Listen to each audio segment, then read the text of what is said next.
Now we're going to go to P. Remember, we're not doing this in order of S-H-A-P-E-D, but P is personality.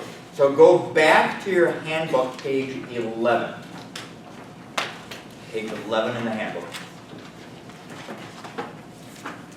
Psalm 139. Actually, Psalm 139 is one of my favorite parts of the Bible. I just love how poetic this is, I guess. Talking to God, it says, "For you created my inmost being. You knit me together in my mother's womb. I praise you because I'm fearfully and wonderfully made. Your works are wonderful, and I know that full well. My frame was not hidden from you when I was made in the secret place, when I was woven together in the depths of the earth. Your eyes saw my unformed body. All the days ordained for me were written in your book before one of them came to be." Just love how it talks about, God, like He knit us together in our mother's womb. He made us this. And one of the unique things that He made us is our personal style. So as a definition, your personal style is your essential nature. A framework for describing your strengths and preferences for gaining energy, gathering information, making decisions, and approaching life. Okay, little I don't know, experiment, little thing to do. Cross your arms. Okay, look down. Note which arm is on top. And now put the other arm on top. How's that feel?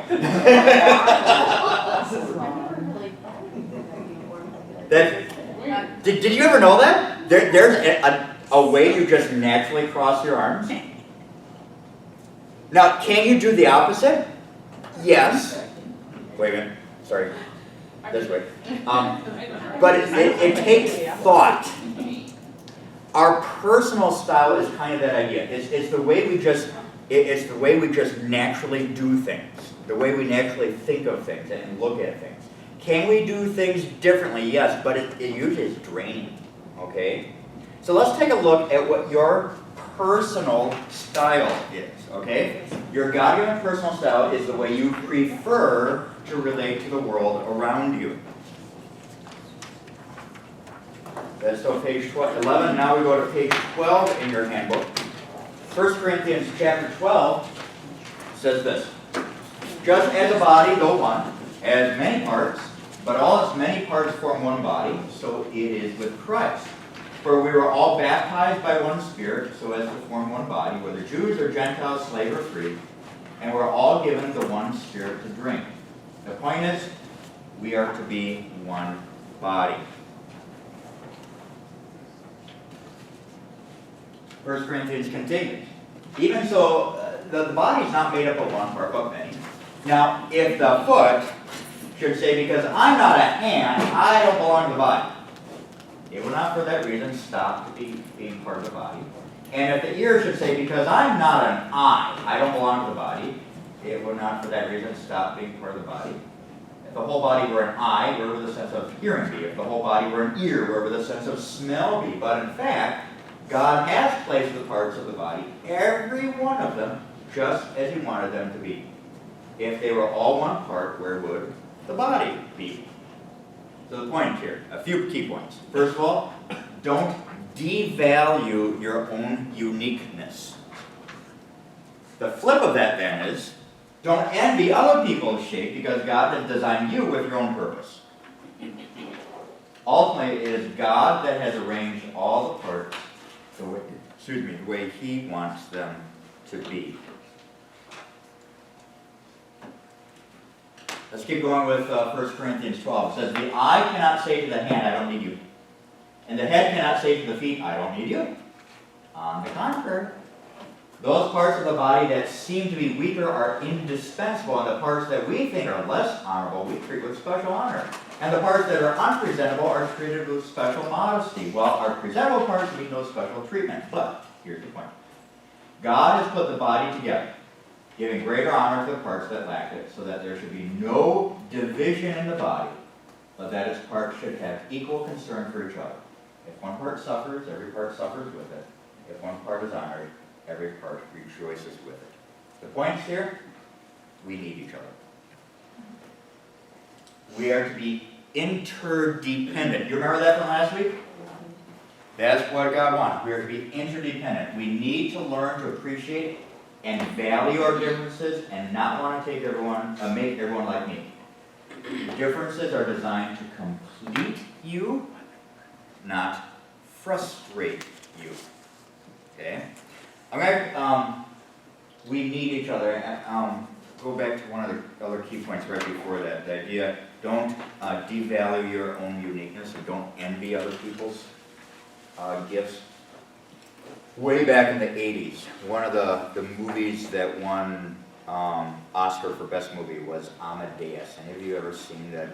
It's an old movie now. It's about Wolfgang Amadeus Mozart. It's about Mozart.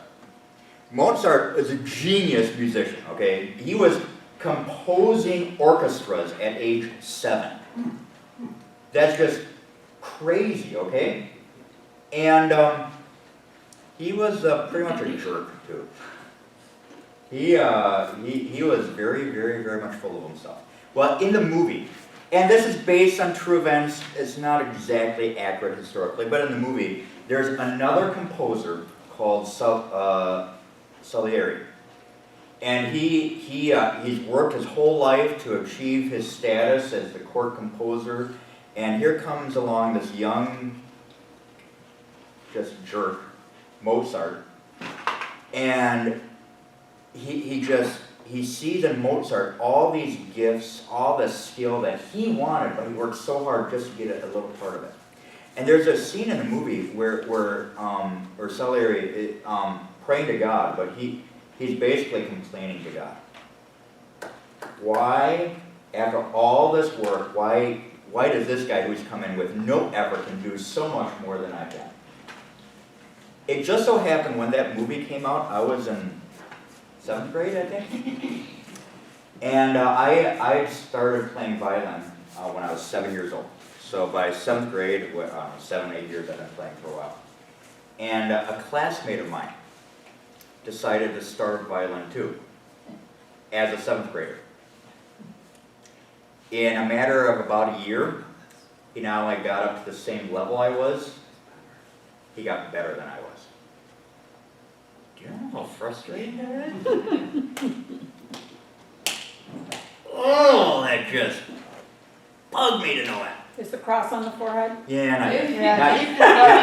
Let's go. Keep the drywall away. But you know, it takes a while to realize this. You know, don't envy what someone else has. You have your own gifts, right? You look at that board, the spiritual gifts, and we all have different stuff. So don't, see the cross on the forehead, right? Don't envy. We need each other. God wants us to be interdependent. Okay, now is another really, really cool thing. Page, let me get this right here. My pages. So our goal here is to see how we all fit together in the body of Christ. So now, page 13 of your handbook. I want to make sure everyone has a color page, correct? Because some of these I forgot, I photocopied your all. Okay, good. Because you have black and white? Well, we got a color one here. I got a color right here. There's color ones We've here. got them. I have blue sheets here too. We've got them, Hester. We've Okay, got that was, them. okay. Because you do need the color thing. So what you're going to do, this is going to reveal, this is a very short, quick way, there's any number of other ways to do this, but right on this page, page 13, circle any word that you feel describes you. Okay? Don't think about it, just circle it. Then when you go through all the words, then you go back and total on the bottom how many red words you circled, how many black, how many blue, and green. So go ahead and just circle any words you feel describes you. So as you're doing this, so when you're done, total the color, number of colors on the bottom page, and then it says record the same answers on page 9 of the profile book. So you copy it over to page 9, but once you have your total stuff. All right, on page My book's not ready. 14 of the handbook is a quick glance of what lions are. Now, who had lion as the top one? The top number, the highest number. Who is a lion? Okay? And you're tied, right? So you're tied. Okay. All right, so this is lions. For lion personality, the key question is what? And the key motivation is do it now. Get it done. Right now. Okay? So lions tend to like direct communication, freedom from controls. They love taking charge, overcoming opposition. So competition and challenges is something they thrive on. They love goals, varied activities, and immediate, right now, results. That sound like you guys? No, I think you had lion pretty too, right? Me? Yeah. I did. Mine was pretty high. Okay. So it wasn't my top. Wasn't tough. Okay. Lions tend to dislike and fear repetitive activities, losing. That goes with the competition thing. Lack of achievement, committees and bureaucracy, they just slow things down. Slow decision-making processes. So, yeah. John, is that you? Yeah. That's So You? you're gonna find Okay. that the lions are the people that usually are like, no one wants to volunteer to take on this project. That's the one. Is that me? That's you. Uh-huh. You're like, gosh darn it, we're gonna get this done, we're gonna get it done right. And since no one else. No, get it done now. do Get it done now. We're Right gonna now. get it done now. Yep. So you've gotta love those people, we need them. Okay. We are all needed, but. So we need them. kind of hit it pretty good, huh? Well, yeah, they don't usually love me when I. Yeah, Oh, that is yeah, because okay. you We'll know what I get to that. mean? You have the deadlines, you put the hammers So down. there we go. Lions are motivated by goals, individual achievements, directions but not demands, freedom to make choices, challenges, power and authority tasks, and varied activities. So that's a lion, okay? Otters. Who had otters the highest number? Did anyone have otter? I think someone, you were tied, right? You're tied, okay. So for otters, the key question is who? And the key motivation, let's do it together. So otters love talking, consensus, anything fun, motivational environments, opportunities to help or inspire, doing things with others is a community thing, a platform to inform and entertain others, meeting new people. An otter, someone who's really a strong otter, oddly enough, tends to wear bright colors. And they're the first person that will come up to you, even though they have no idea who you are, they're going to introduce themselves and make you feel right at home. You know? Otters tend to dislike or fear deadlines. They don't like being put down with a specific deadline. Pessimism, boring activities, being isolated, that's not for an otter. Rejection, control, and details.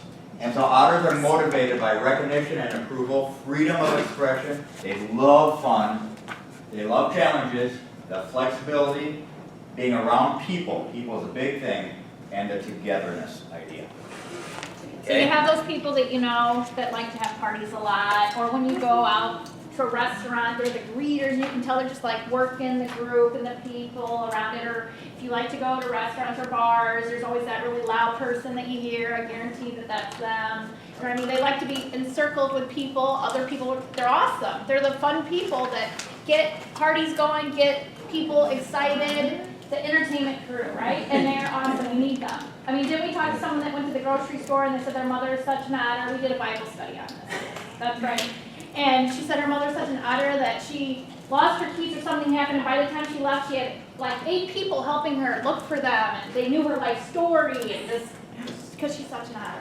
You know what I mean? Like she can just encompass people, which is awesome. That's it. I don't know. I haven't actually delved into the percentages of all these across population, but otters tend to be not as common as some of the others, at least in what we've experienced here. But you all know a person probably at work or something like that. Which is awesome. Okay.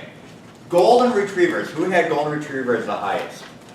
Golden retrievers unite. That's me too. Okay. So the key question for us is why, and the key motivation is do it the same. So the idea of consistency. You're laughing already. Is that you, Kathy? Not me, no. That's Leon. Yep. That's my lowest one. All right. So golden retrievers tend to like Me too. security, consistency, harmonious relationships. Lets everyone get along. Love, rest, and sleep. And you're good A few deep friendships. Yeah, this is good. Regular, predictable patterns in daily life. Clearly defined rules and goals. They love to develop specialized skills, and they are good listeners. So, who are the golden retrievers again? All right, so that described you guys so far pretty well. We tend to not like unplanned challenges, the unknown, loss of stability, being in charge, and conflict. That sound about right? So golden retrievers like the plan, Right? but like to go with the flow. Yeah. They're very easy, and they're the peacemakers. Yeah. So let's say the lion in the group is like, no, we have this deadline, and this is how it's going to be done. And the others are like, but can't we just invite everyone because that's fun? And he says, no, we're only allowed to invite so many people, and this is the way it is. And the golden retriever's like, but Are you an otter? no. Oh. The golden retriever is the peacemaker, so he's like, hey, hands up, let's all just calm down. We can get through this together, you know what I mean? So you need, as you can see, why you need everyone again. The importance in a group of everyone. The golden retrievers are motivated by loyalty to people and programs, acceptance by others, people who understand them, people with hurts and needs, sincere appreciation, seeing how they are helping to achieve group goals. So for the golden retrievers, how good is that? That hit you pretty well? Lots of spots. Yeah. Pretty interesting, Okay. huh? Kind of neat. All right, then the last one is beaver. So who had beaver as the highest? I know we had some over here. Okay, so I'm almost tied with golden retriever and beaver. Beaver's just like one less thing for me. Okay, so beaver, the key question is how, and the key motivation, let's do it right. So, beavers tend to like information and statistics, private time, control of their area, which means if there's a desk at work and something's out of, That's done. yeah, There will be nothing else. She's gotta be a beaver. right? Probably. Okay, they like to take Guaranteed. their time, Guaranteed. do it right. Right. They love thinking about all the negatives in an idea. They want clearly defined tasks, procedure manuals, assignments that require very precision, clear boundaries of responsibility, and being part of a group. And you're laughing like crazy over This here. one's less, she's added two. Okay, and the other beavers? Yeah. Yeah, You're a yeah, beaver okay. too? All right. We don't like deadlines, Yeah, forget about that. delegating to others, rather do it ourselves. Then, if you do it yourself, you know you what? did it right. You did it That's right. You right, don't have to be upset when they didn't do it right. right? We don't like making mistakes and being wrong. We don't like criticism of our work. Yeah. Disorganization. Yeah, okay. Risks. Sudden changes or surprises. You want to give me a heart attack? Right? Oh, man, right? And unclear expectations. Isn't that Everything funny? well defined. Charlene, are you a I'm beaver? not, but I was in business. Yeah, okay, that's right, yeah. So, beavers are motivated by recognition and approval for their work because they've done it right. They need to be right. And people who are accurate. Right? And can you envision the conversation too? I do it with my husband all the time, like, you're not specific. I need specifics. If you're gonna talk to me about something, let's be specific, right? And I always correct him, and it is a flaw of mine, but if we're gonna talk about it, let's be right, right? Right. Be right. That's right. So a few things here. Do you see how you're starting to see with just these four main personalities, and you can do this test any number of different ways, and there are different names for them instead of the animals, there are other things, but there's basically four personalities among all people. Can you see how we actually are interdependent? You need everyone. Let me put it this way. Let's say you're getting a group together, whether it's, I don't know, for some ministry at church or something out at work, or I don't know, you're getting a group together for a task. Which of these personality traits do you want on that group? All of them, right? Do you need the lion to kind of drive this? Come on, let's get this done, let's get this done, right? You need that pusher. You need the detail guy, the beaver. Make sure we get it done right, because if you just blow through it, guess what? You made it get done, but it's not good quality work. So you need the beaver for all the details. You need the golden retriever to kind of make peace between those guys, right? So that the lion doesn't get frustrated or not moving fast enough, and the beaver doesn't feel frustrated that we're moving too fast. And then you need the otter to just have fun.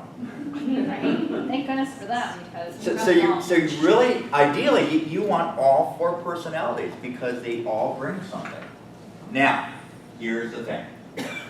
Your personal style may explain your behavior, but it does not excuse your behavior, okay? For the lions, right? You need someone to slow you down so that you get things done correctly. For the beavers, you need lions to push you, otherwise you're just going to sit there and just mull over all the details forever and never get it done, right? Right. The otters just want to have fun, but you need the others to get something done, and for the golden retriever, everyone needs the golden retriever just to make peace. We all need each other, but that doesn't necessarily say you can just do whatever when someone else needs something different. It may explain it, but it does not excuse it. Okay? So that is P, personality. You learned something about yourself, didn't you? All right. So I'm not put Steve on the spot here, but do you think you can pick out which one is your wife? Which personality? I think she's a lion. I wondered about that. Okay. Once you've gone through this enough times, you can start picking out personalities. Just when you know a person, even if they haven't even done the survey, you can start picking stuff up. All right, so experience. So this is now page 18 in your handbook, where we're at. Okay. This is a pretty cool picture. You can think of experience kind of like these stepping stones across a stream. And if you're walking across the stream, there's still stones ahead of you, and there's stones behind you, and you're on the one where you're on. Our experience is where we came from.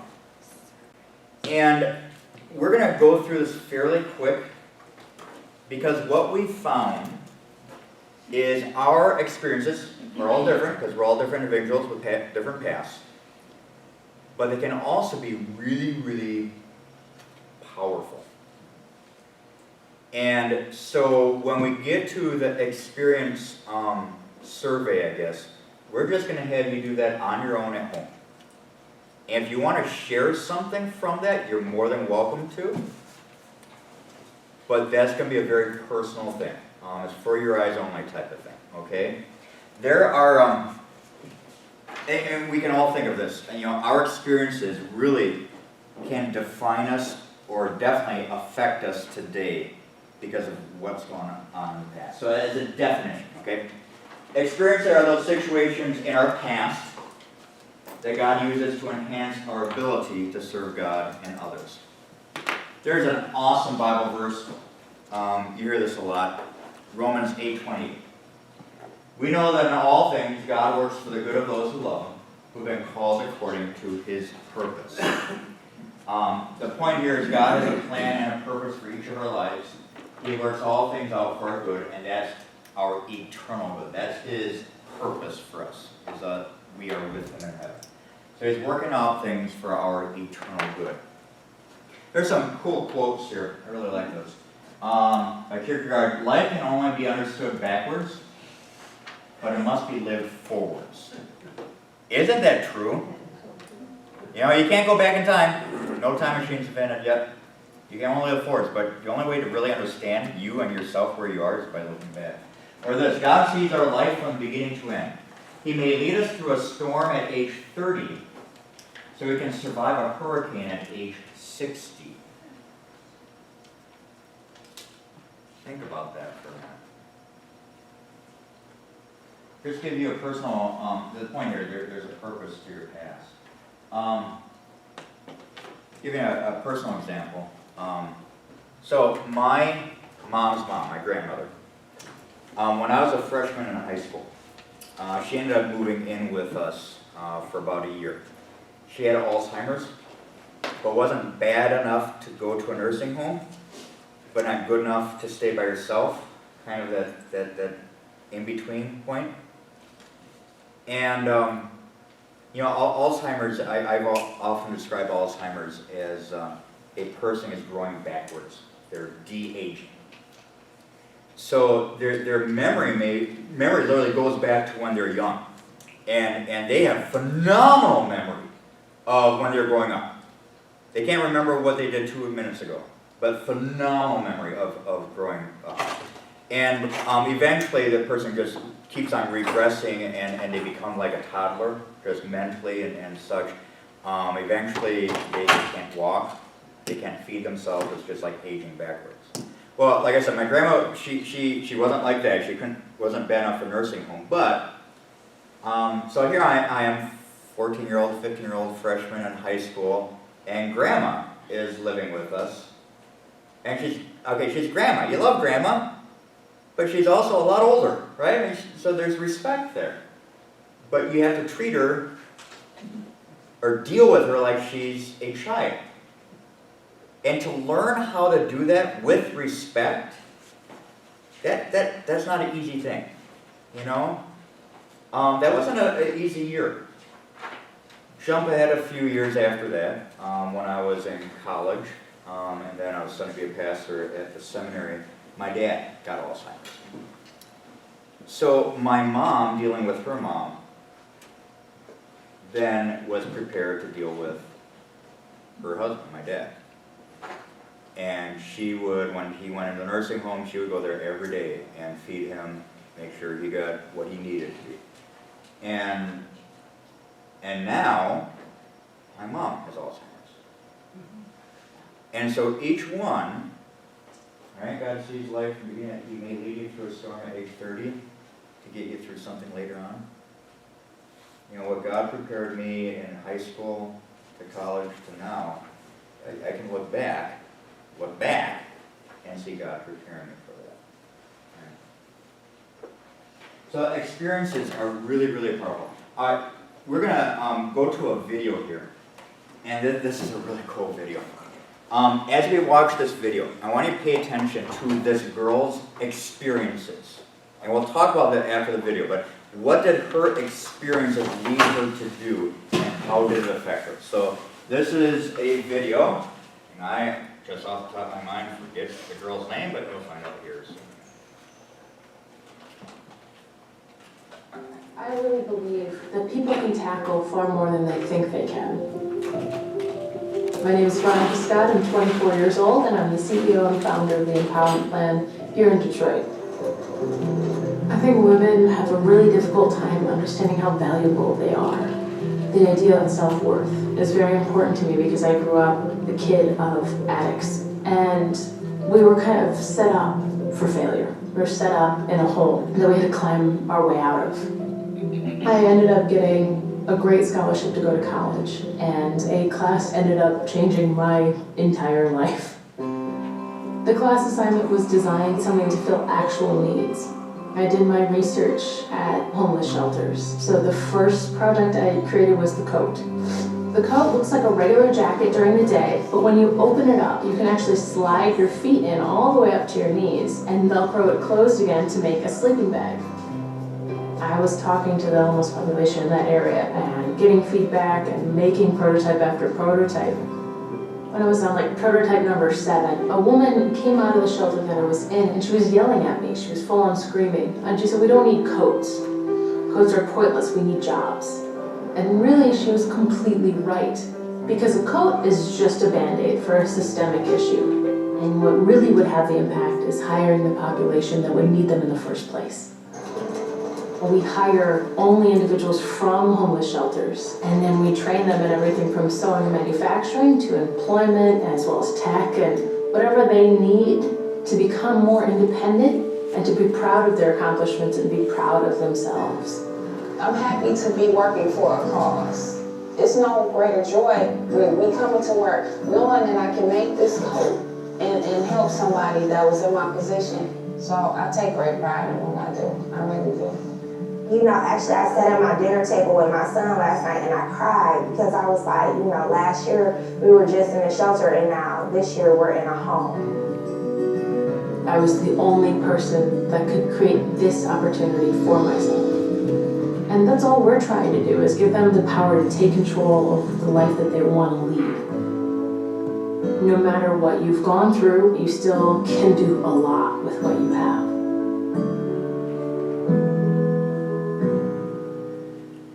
Pretty cool video.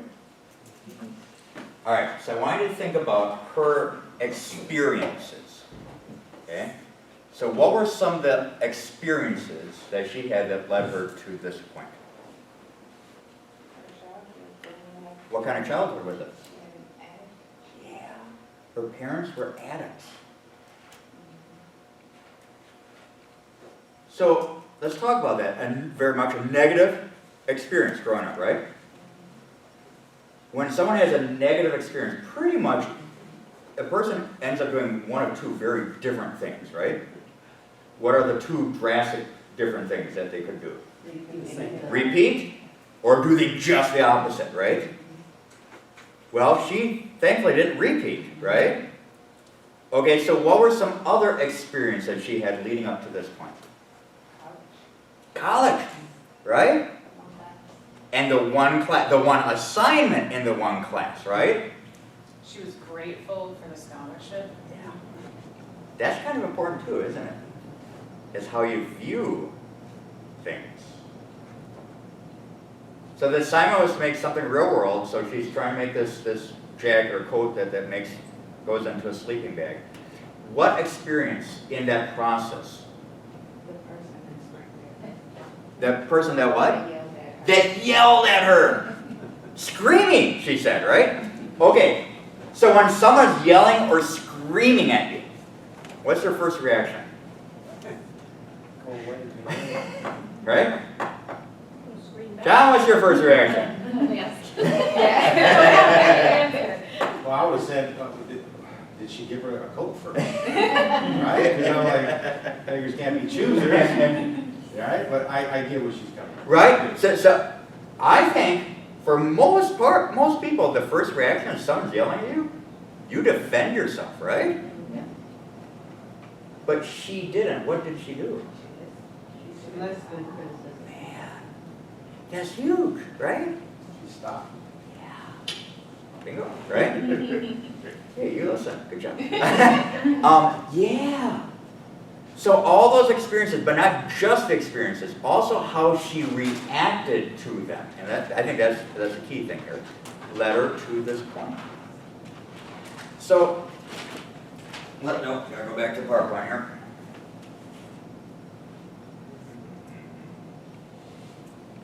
All right, so 2 Corinthians says, "Praise be to the God and Father of our Lord Jesus Christ, the Father of compassion and the God of all comfort, who comforts us in all our troubles, so that we can comfort those in any trouble with the comfort we ourselves receive from God." The point is, God comforts us in our troubles. Why?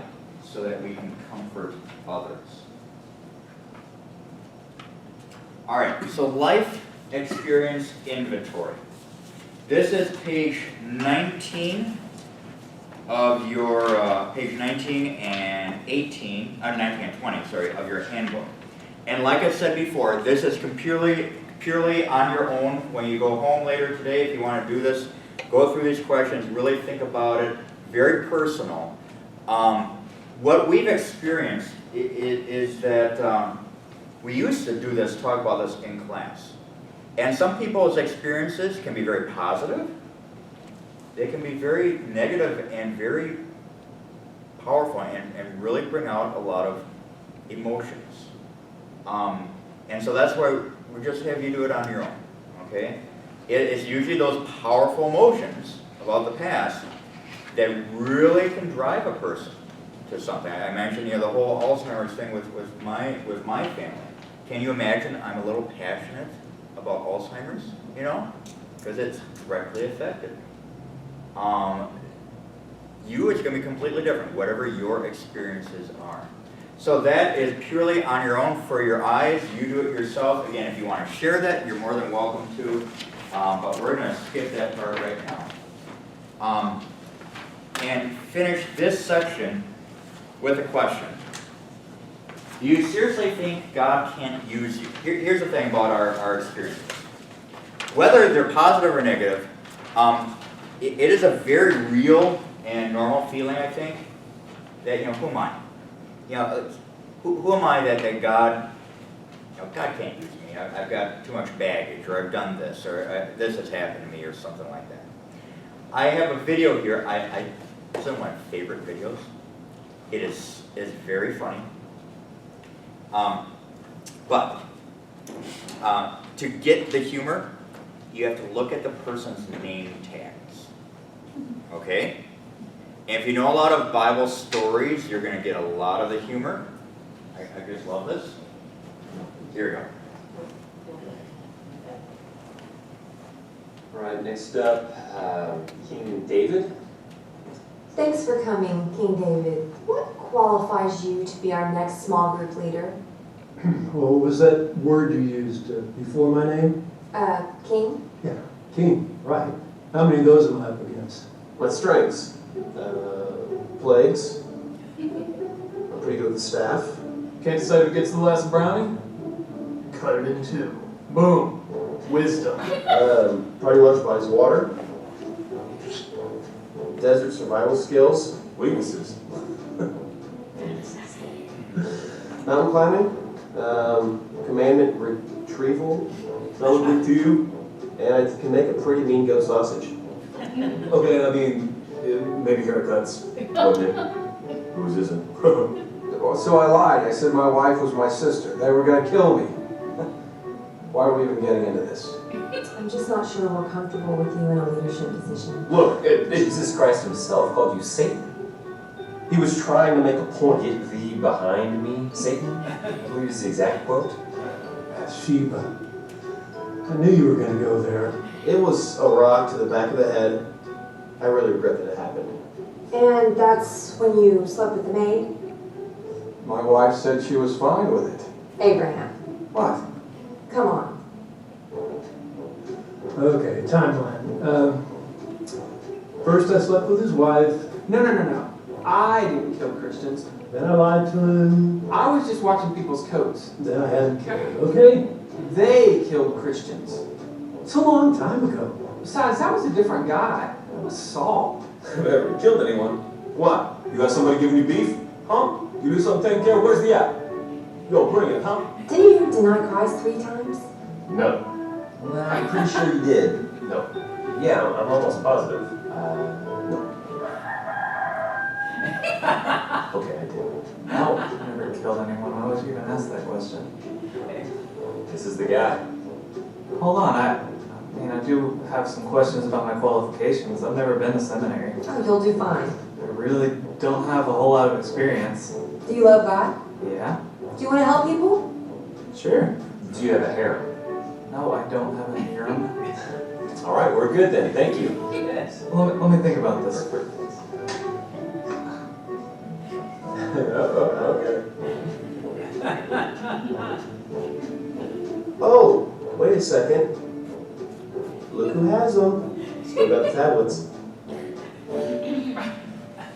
Goes along with your sermon. I just love that video. But the point is really clear. You hear about all these people in the Bible. They were flawed people. Okay? They made some pretty whoppers of mistakes and sins and everything, and God used them. If God used them, that doesn't negate God using any of us then.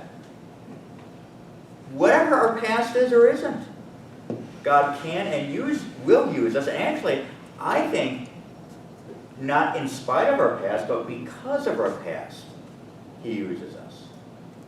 I really think that. So that's the E, that's the experience part. And it looks like we got dessert back there, so help yourself to dessert as we go on. Yeah, Jello comes from Vacation Bible. Oh, yes. Yeah. So, there you go. So, just a reminder. So, S, we've done spiritual gifts. We've done that on the board. Heart or passion, we're going to get to in a second. A is abilities. We did that. P, personality, that's the line, golden retriever, that. E, experience, we just did. D, we still have to do. So right now we're gonna go to heart or passion. So you are on page number, let me get the right page here. Was it? 21, thank you, 21 in the handbook, okay? When we have a heart or passion for someone, for something, it can really motivate us. And I guess the flip is also true, right? If you aren't really excited about something, if you don't have a heart or passion for something and you have to do it, it's like pulling teeth, right? I mean, it's just, oh, fine, I'll do it. But if you really are excited or passionate about something, you will go way above and beyond because this is something you really, really like and it's something that really touches your heart. Ideally, that's what we want for you. We want you to be involved with something that touches your heart, that you have a passion for. Because that just, it's a good fit for you. So as a definition of heart, a heart is a strong internal desire or passion that compels or motivates you to make a difference as you serve God and others through a particular ministry. Passage there is Colossians chapter 3. Whatever you do, okay, work at it with all your heart as working for the Lord, not for human masters, since you know that you will receive an inheritance from the Lord as a reward. It is the Lord Christ you are serving. So the point is here, it is the Lord we are serving with all our heart.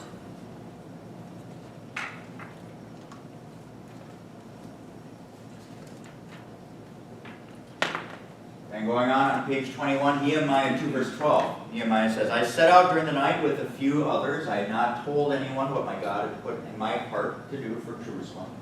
There are no mountains with me except the one I was riding on. So the point here is God puts these passions in our heart.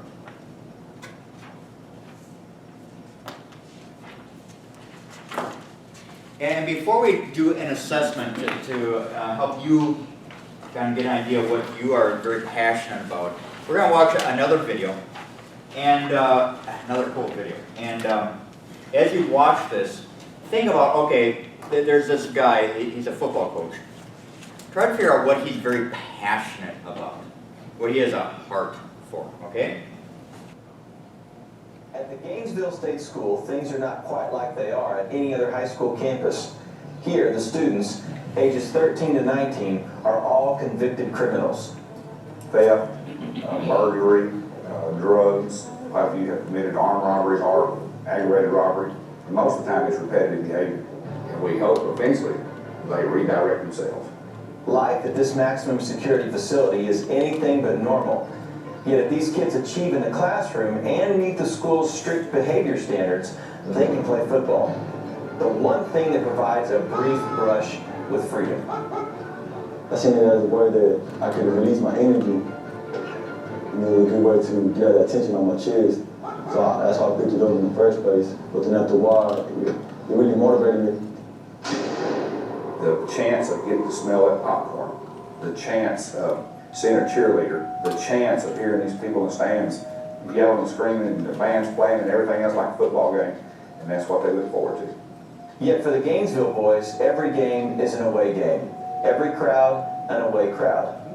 Most with little understanding or compassion. Each experience holds a constant reminder of who they are and what they've done. After suffering through a 2008 season that saw 8 consecutive losses, the Tornadoes traveled to Grapevine to finish their season against private school powerhouse Faith Christian. Faith's coach, Chris Hogan, had a game plan for that night that had nothing to do with football.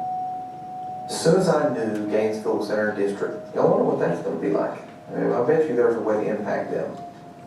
The outgrowth of that was what would give them the most hope. And so then we had the idea. Hogan sent an email to the entire Faith community asking fans, students, and parents to do something completely out of the ordinary. Cheer for Gainesville and make these boys feel like they were their own. So Coach Hogan called me and I'm going, oh yeah, here we go. He's going to make us a spirit line. Yeah. And he's going to make us a banner. Here we go with JV cheerleaders and a little bit banner. Well, we get down there and I said, okay, this is going to be good. And I turn around and look and there's this big long line, this 40-yard line.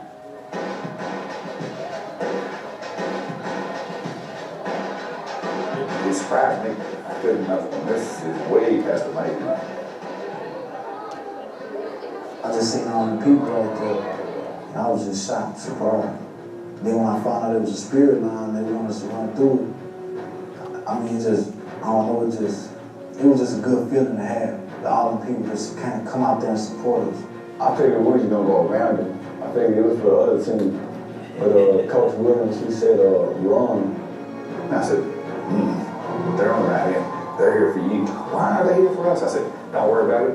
Run through that line, crash through that banner, and have fun all night long. That's what it's all about. After they made the spirit line, they came and sat on our side. I was thinking, I was like, what are these people doing? For the first time, the boys from Gainesville felt like they were the home team. It's almost like they didn't have to prove anything. There was such a celebration of them, they began to think, yeah, we are a team like everybody else.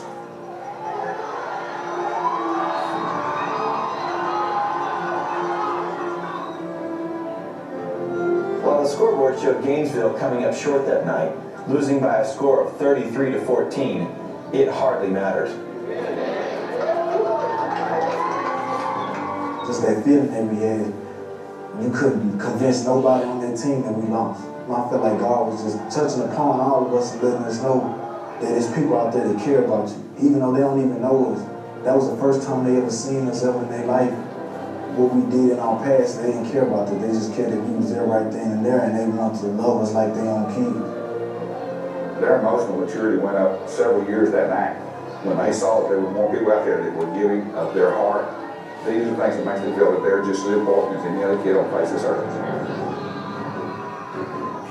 It motivated me and gave me a lot of hope. They're willing to help us as long as we're willing to help ourselves. They're willing to give us a second chance as long as we're willing to take the second chance. We could be affirmed in the fact that we really made a difference that night, and I think you can see us down the road made a difference. Had we done this before, maybe 10 or 12, 15 years ago, had we done things like this, there's a good possibility that this place might not even exist.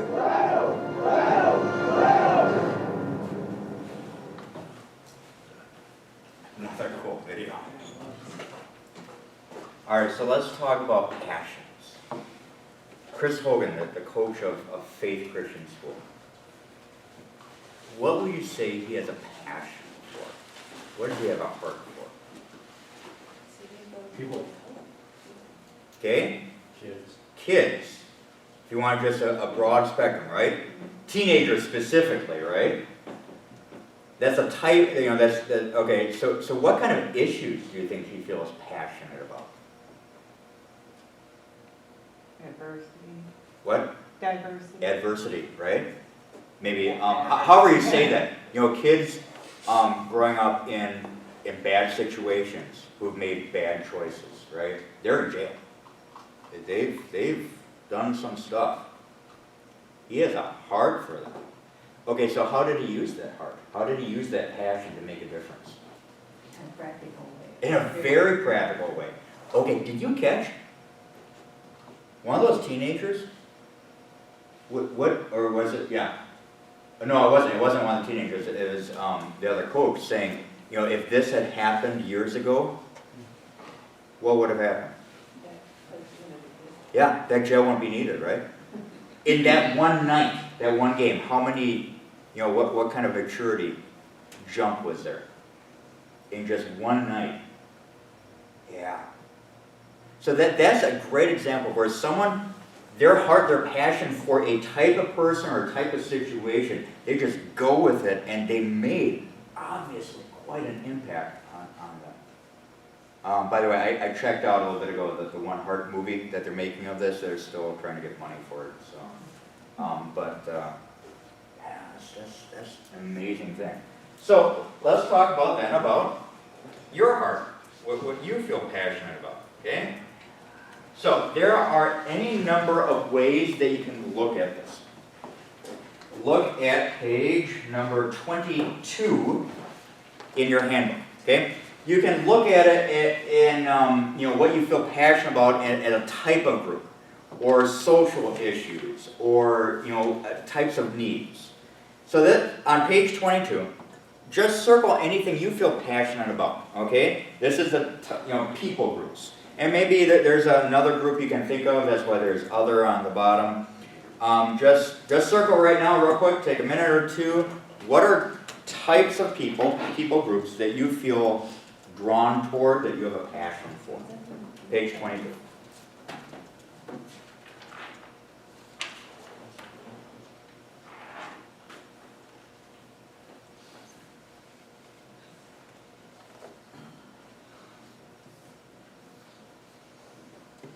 And I'll be honest, some of this is very much situational, okay?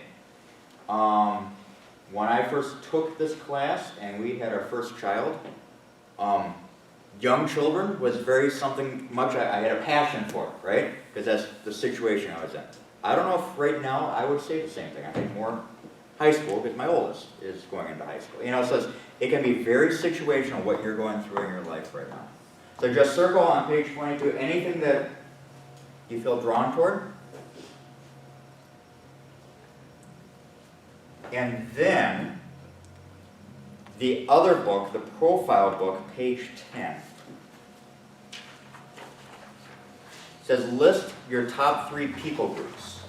So the ones that you circled, pick the 3 that are the strongest for you. Or maybe just one. I mean, you could just circle one of them.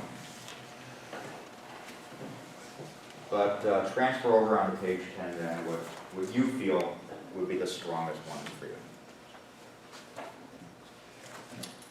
Okay? Then when you have those 3 or so copied over, now page 23 in the handbook. And instead of looking at people groups, now this is kind of social issues. So like someone in prison would be a social issue. So same idea. Circle any of these issues that you feel really strongly about, that if you see a news item on TV about this, it just boils you, you get really passionate about it. So circle those, and same idea. Copy then the top 3 strongest on page 10 of your profile. So circle and then copy. Maybe you're seeing a connection if you're looking at these people groups or social issues. Often, not always, your past experiences, which we kind of went over real quick, really can affect the things you're passionate about. Both a negative and positive way. If you had a positive experience, you can be very passionate about it. For instance, so I had a very positive experience growing up with music, so I just love music, right? So that past experience really affects what I'm passionate about. Negative can also be that way. All right, page 24 of your handbook. Going back and forth here. So the handbook. There's another way of looking at a person's heart or deep passions. And it's the way that we tend to help someone. There are different ways, different kinds of needs you can help. There's spiritual, so encouraging them with God's word. Emotional support, being here, just listening. Physical, someone, maybe they've just got home from the hospital with a brand new baby and just overwhelmed with everything, so you bring over food for the week or something like that, something physical like that. Relational, it could be educational. Maybe you've learned something, you've gone through something, and you can help them because they're just starting to go through that. Or vocational, along with lines of business type of thing. This is just here for you to think about. Sometimes we tend to lean one way or another, and maybe the best example, let's say someone at work or something like that, they just got injured at work and they are laid up for a while. What's your gut reaction if you want to help them? Bring food over or just sit there and listen? Food would be a physical. Listen would be just an emotional support. Or maybe sending them a Bible verse as an encouragement. That would be a spiritual one. There are any number of ways to help someone. You think of the video, the tornado video. What kind of needs did the coach meet? Big time, emotional, right? Along with that, spiritual too, I think. Because this was a Christian school and there's a reason they were doing this, right? But I think emotional was the biggest thing for him. The lady that was making the coats that went into sleeping bags, what needs was she trying to meet? Physical. And also then vocational, actually, trying to get them jobs, right? And get some educational kind. So there are different ways of meeting that, just for you to think about. So that is the H. We're on to the last one of shape, D for doing. So we're on page 25 now of your handbook. So definition of doing. Doing is learning how to live an intentional, balanced life so that our lives are focused on Jesus and we're faithfully and joyfully living out our personal ministry. Okay, so far we've done the spiritual gifts, the heart, the abilities, personal style experiences. D is the last for this, and we're going to see, well, how can you put all this into action? So the definition of doing is there. Ephesians 5 says, be very careful then how you live, not as unwise, but as wise, making the most of every opportunity because the days are evil. Therefore do not be foolish, but understand what the Lord's will is. So a few key points here. Be careful how you live. Be wise with your time. Make the most of every opportunity. And don't be foolish with it then. Rather understand God's will for your life. So when you talk about doing, and there's a lot that plays in here, and one of them is simply availability, right? Everyone's situation in life is different. You have young children, well then your availability to do something outside the house is really limited, right? Are you married? Are you single? Single with children? How much do you travel for work? Okay, we have some people here at Trinity that they travel like an hour and a half, one way to work. That's like 2 to 3 hours a day driving. And then you have traffic and who knows, you know? Does that affect what you can do? Whew, yeah, right? How far do you live from the place of potential ministry? We have a member that lives up in Naperville area. They're glad they can get here for church on Sunday, right?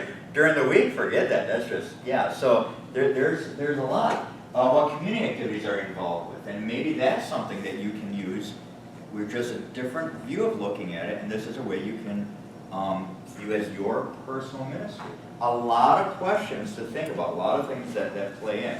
The bottom line is we all have the exact same amount of time, don't we?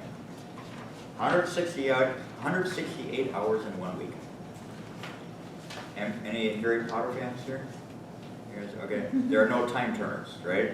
So you can't, no time travel. You got 168 hours. That is it. I don't know if you guys are like me. I put everything on my calendar. And if you have your calendar on Google or whatever you do on your phone, someone can literally look at my calendar if they get the password. They can look what I did 2 years ago on July 3rd. Because it's right there. You know?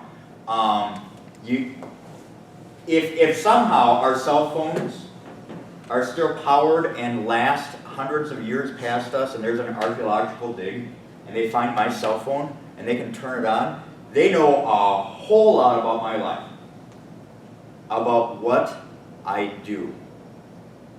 And by looking at that, it also shows what priorities I have, right? What's important to us is what we spend time on.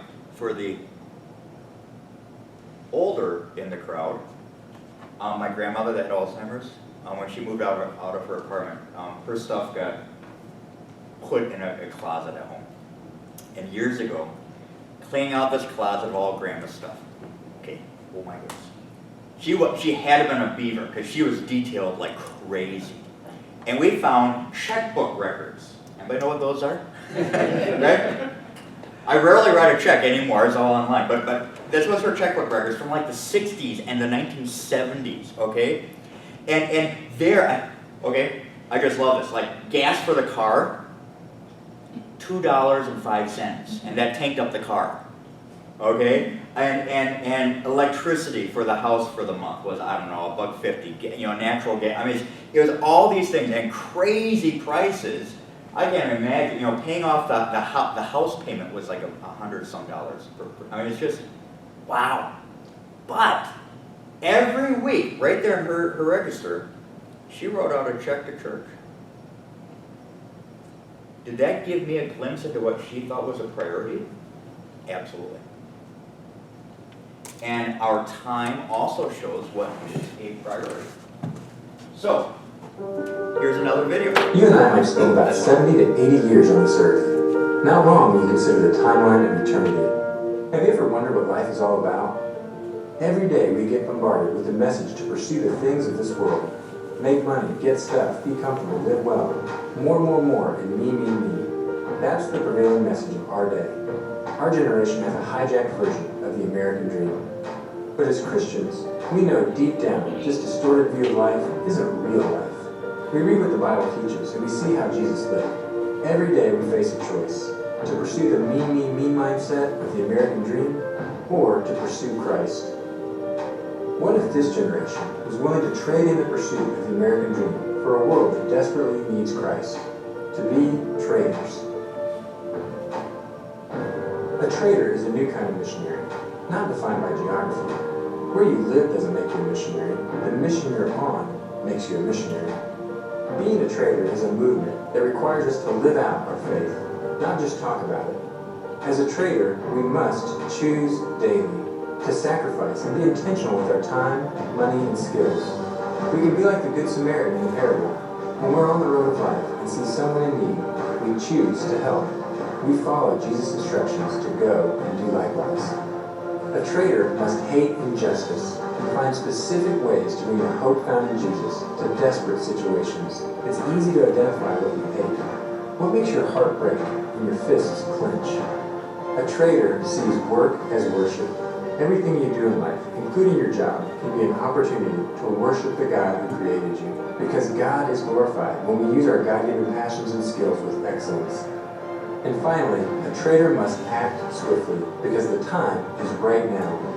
The result of all this would be a generation of traders who are making choices with their time, money, and passions that are kingdom-focused and not self-focused, so that our short time here can have an eternal impact.